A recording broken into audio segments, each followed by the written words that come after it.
everyone, this is Gilbert Gelot. I'm talking to you here from Private Corporate Counsel downtown Orlando. This is Tufts on Tax, where all of your tax issues and questions are answered right here with Mr. T. Scott Tufts, the expert when it comes to taxes and tax law issues and lawsuits, and he can help you. And to help you, you can call him at 877-647-7887. Again, that number is 877-647-7887. Or you can reach him at stufts@pcc.law. That's STUFTS at pcc.law, or visit our website at privatecorporatecounsel.com. Hello, Scott. How are you today? Good to be with you. Good to be with you, too. We are in episode 56, season 4.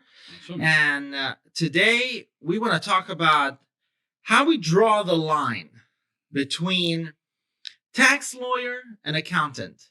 You have people coming to ask you about questions that should have been answered by an accountant, and then coming to their accountant, not hiring a tax lawyer like yourself, and having them doing illegal law work, drafting documents that they should not be doing, Right. that a lawyer like you should be doing. So what can we say about this? Yeah, great way of putting it. You know, I think the professionals that are out there are well-intentioned by and large, and the accountants and lawyers, tax lawyers, know kind of where we fit in the mix because there is overlap. So you will find a tax lawyer who might do tax returns, and you might find accountants who are involved in a lot of transactional planning and whatnot. But there still are important lines to be drawn, and it can be critical for the consumer, the client, to know this. I view the accountants as critical to in the trenches. They're in the trenches of trying to gather in information from clients to then parlay that and translate that and compute that through the tax return process.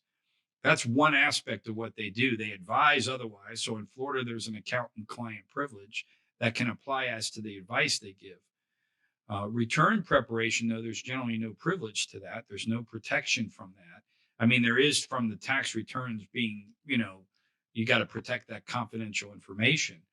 But as far as the courts getting into the privileges and whatnot in the IRS, they can hold the line on the preparer and obtain the information from the accountant who acts like a preparer of a tax return. So it's kind of important to say, okay, you got a lawyer, you got to drill down and say, what is it that the lawyer is within their skill set and what they do? And then you have the accountant, you say, okay, what is it that they're doing? And it obviously can be unpacked into a number of different things. But you mentioned illegal or whatnot. It's actually called the unauthorized practice of law. And what would happen there is there's a concern if the accountant were to draft documents or the accountant were to advise and provide legal advice. They're really pretty good by and large of knowing from their own ethics and whatnot where they draw the line. Now, the flip side for the lawyer would be, and the tax lawyer is no different. The tax lawyer not skilled at return preparation or not skilled at accounting aspects would need to draw the line on themselves to not, go into that area if they're not capable of doing it. So there's a flip side to it. Now, I think at that point it's kind of a respect for the turf, if you will. And so it's just important to know these things. And kind of practical example that comes up a lot is my busiest time of year oftentimes is the end of the year, not the tax time, even though that's busy as well. And that would make sense because people are trying to deal with the transaction, get it done before year's end, to have it apply to a certain tax year. There's tax implications, and it needs to be documented properly. So that would make sense that a lawyer would get involved in that, a tax lawyer. At the same time, I might be asked to render an opinion that's important for the accountant or the client, taxpayer, to have in their files to back up a position. or render a tax opinion or things like that. Um, that stands in stark contrast to, again, an accountant in the trenches trying to deal with a incredibly difficult tax code and laws and how to apply them, work with the preparation and all the numbers and get it right. I mean, we've been educating people all this time, trying to inform them Mhm. from these episodes to learn how to handle things and when to seek help Yep. and what to look for. And, either if it's forms or whatever they're doing regarding their business or even personal Correct. uh, tax affairs. Correct. Yeah. So on that point, if your question is, you know, how does that all translate? So there, if you've heard in our episodes, we've talked about get to someone. So sometimes, let's say you're not sure, right? It's a transaction. Well, like I said, the accountant will kind of know or should know when, oh, you're going to need a lawyer for that one. You're going to need to draw up some documents. You need to go see a lawyer to get that done. At the same time, there are a number of just general tax questions and things that come up in tax planning and crunching some numbers that can fall very much within the expertise of an accountant, and sometimes better for an accountant, because sometimes you want to have not just the accounting advice, but you want to have the practical side of it, which is how is this going to play itself out on my tax returns and be reported properly. So in that sense, that is important to do. One thing we want to tell our clients and the consumers out there, you want to have a good sense of your accountant's um, communications with the accountant being privileged. So if you want to be under, let's say, an accountant client privilege, you want to talk confidentially with your accountant.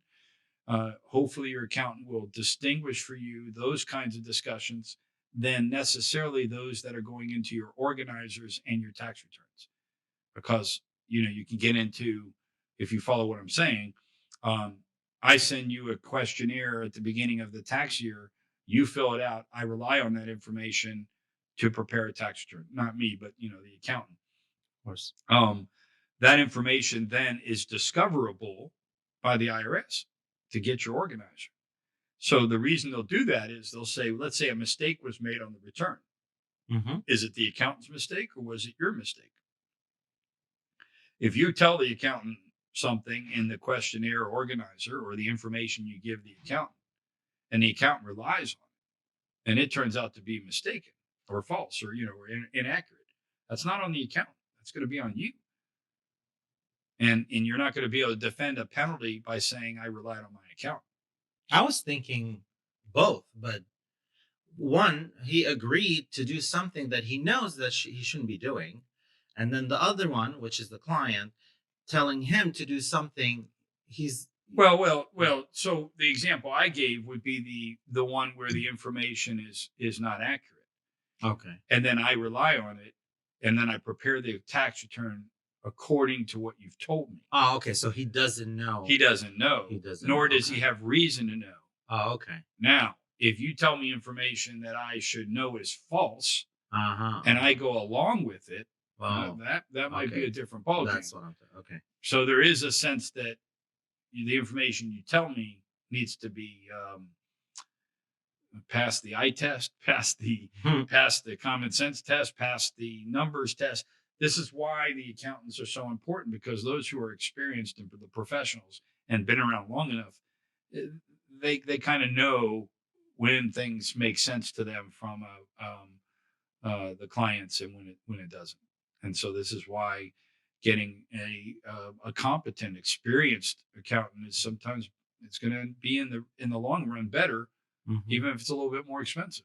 And they know to ask the right questions and also ask for documents that prove these requests. Absolutely. And the continuity of a good accountant that's at your side over the years is indispensable, because again, when it's all gelling, they'll know when you need the legal side. They'll know. Oh, okay. So you want, if you make a good choice on the accountant side, then from there you're in probably pretty good shape to have that accountant know when you need the legal side. That will guide you. Yeah, that will guide you and do it. Now I'll say I'm the red phone for the accountants, because the idea that when they get jammed up or they're nervous or they're concerned, then they pick up the phone and call someone like me too, because Yeah. they might say, uh-oh, I see this coming or that coming, that kind of thing. To save either Yeah. their client or save themselves. Yeah, so we have forms that we talk about a lot, right? We've Yeah. talked about so many of the forms that we believe lead to litigation. Yeah. And some of these forms are not necessarily prepared at tax time. They're unique forms. They get filed separately, right? They're not exactly tax returns necessarily that they're associated with. Sometimes they are. Like the K1 and the 8082, they're tax time, tax return items. And that might be different from, let's say, a form 211, which is the whistleblower form. Yeah, which we mentioned a couple of episodes ago. Yeah. And then you have the 1099, which is kind of a tax return, but it stands on its own. It comes out at a certain time of year, a lot like the W-2, to report on it's an information return, as they call it. So there's a lot more to this. And, this is kind of what's important too, to get the word out about this, because if you're a consumer, you may not know these these nuances of kind of what's going on. So the rule of thumb would be the accountants who would provide the advice of what is going on with the taxes and so forth at kind of at the critical level of going towards return preparation. That would be different from, by and large, the tax lawyer who steps in and defends you if the tax return is in error, mistakes were made, you get audited, those type of things. Now, the accountant can try and represent you in matters before the Internal Revenue Service, which is an administrative agency. Your return will say, check a box. And if you want the IRS to be able to talk to your preparer after filing the return.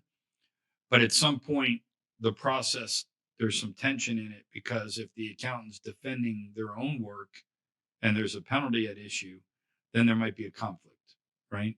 Because the conflict of interest would occur if the accountant knows they messed up, right?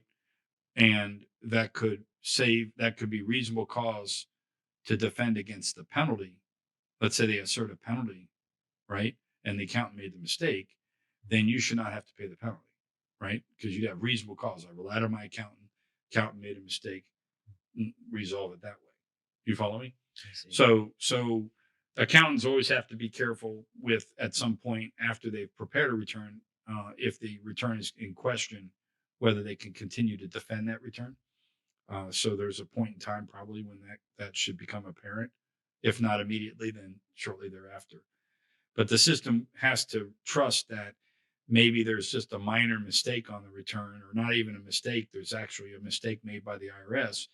The accountant should get one call, resolve it, and be done with it, and not have to hire a lawyer or a tax lawyer to defend it, or a different accountant, so forth. But once it goes beyond that, that's when you draw the line, like you said. And certainly going to tax court, that's a lawyer thing, because you need a bar, you need a admission to the tax court, or the claims court, court of federal claims, actually, or the federal district courts, where we can go in for refund litigation. Now, of course, on a personal level, people, their personal taxes or anything, they don't need always a tax lawyer. They're most likely they need an accountant. But when it comes to business, isn't it better to always have this tax lawyer next to you? And that brings me to how our model here in private corporate counsel, you have this legal team backing you up, supporting you. When you need, they consult you on everything for your business. But when you need a tax lawyer, you have tax liens, you have tax IRS problems, anything, then Mr. T. Scott Tufts comes in. So absolutely. Great point. Private corporate counsel coming in and providing the generalized advice that comes with getting a business going, maintaining the business, properly running the business, the types of agreements and forms and things like that that you have to have in place or should have in place, the kind of best practices that you should adopt, ways to be successful, things like this. Private corporate counsel has all of that to offer. Um, what I would view it a little bit is like, for these, specialized situations, that in the environment of generalized advice, if something comes up where there's this particularized specialty needed, this specialized aspect of business, taxes, tax problems, tax concerns, IRS issues, state issues, state tax issues. If the tax issues come up in that context, by all means, that's where these other professionals type step in. Might be an accountant, which would be outside of private corporate counsel, Correct. or someone like myself who's certainly in a position as a tax lawyer to come in and say, hey, you've got an acute issue. It's kind of like you need surgery, or you need a specialist to come in, or you need so it's a dedicated aspect of it that we offer, and that's something nice, because I'm making the calls. I make I'm around and I'm available, and out there in the general domain to get the word out. And that's kind of what we do with this podcast. We're trying to sensitize folks, because they may not always recognize when they need something. So between the accountants and the private corporate counsel group itself, the tax issues can come up, and when they do, then it's reach out to someone like myself and say, hey, we've got a particular issue. Let's get that addressed. And you feel comfortable. You feel more at ease, because you have this backup, this legal access. Yeah. To, it's a little bit like litigation. If you know that your business model is running fine and smoothly, well, it's business. Business will eventually lead to, unfortunately, probably some litigation. How you handle that in business is important. Your business is large enough. Sometimes, businesses eventually get to the, maybe you look to hire a COO or a CLO, chief legal officer. But until that time, or you decide not to expand in that kind of way, or have that on site, maybe your needs aren't as such, then you have these particularized needs, and you're going to want to have that kind of added support when needed. You're going to want to have the a litigator or somebody that can come in and step in and advise and bring in that to play. So same thing. So to the extent that tax lawyers litigate, which I do, then that's because tax touches everything. And when it does, then someone like myself is probably going to be in that mix as well. So a tax issue explodes into, a partner blow up, a business blow up, right? Businesses separate, and then there's, two members of an LLC that are, going at it. Is it the appropriate time for me to get in and advise how they split up, what the tax implications are? And then sometimes there's a dispute external to a third party that can come up as well. The business is under attack for a tax issue that affects them, or the tax issue somehow comes into play. So it's, taxes are unfortunately complex. Taxes are unfortunately unyielding. Taxes are far too important to not sit out there. They can't be something you can ignore. So they unfortunately come into everyday life and business, and when they do, you've got to be able to deal with them. It's just the peace of mind to have that legal support next to you, and that happened with at least 3 of our clients of private corporate counsel, that you come in, and several lawyers had to come in because things were happening along their path of their business, of their growth and development. Yes. Well, it's certainly realistic to happen. So when it does, yes, we answer that call, or we try and instead of them rambling, not knowing what to do, who to ask. But you have a consultant, you have an accountant, you have a tax lawyer, you have someone to help you. And you want the speed and expeditious way of knowing that. So having private corporate counsel there to perhaps be there to assist you in identifying when that comes up, that's good. So that I guess we come to the end of this episode. again, going back to the beginning where when we said, where do we draw the line? So we need to be careful. Yeah, you don't want. Here's a simple line to draw. Let's wrap it up this way. If you're drawing up a document, that's going to be a lawyer. Needs to be a lawyer. Yeah. Okay. If you're forming companies and you're dealing with the issues that come with that, especially with the beneficial ownership reports coming out, you're going to really want to be careful there. And I view much of that almost entirely legal. Obviously, even formation, some of the bars have viewed that as the practice of law. So a lot of times accountants are surprised by that because that, it seems like it's you file a form, but the reality is making a choice between a particular entity type and some of the issues that are coming up are legal. And so that's tough. That's tough on the accountants because that's probably a line that has to be drawn.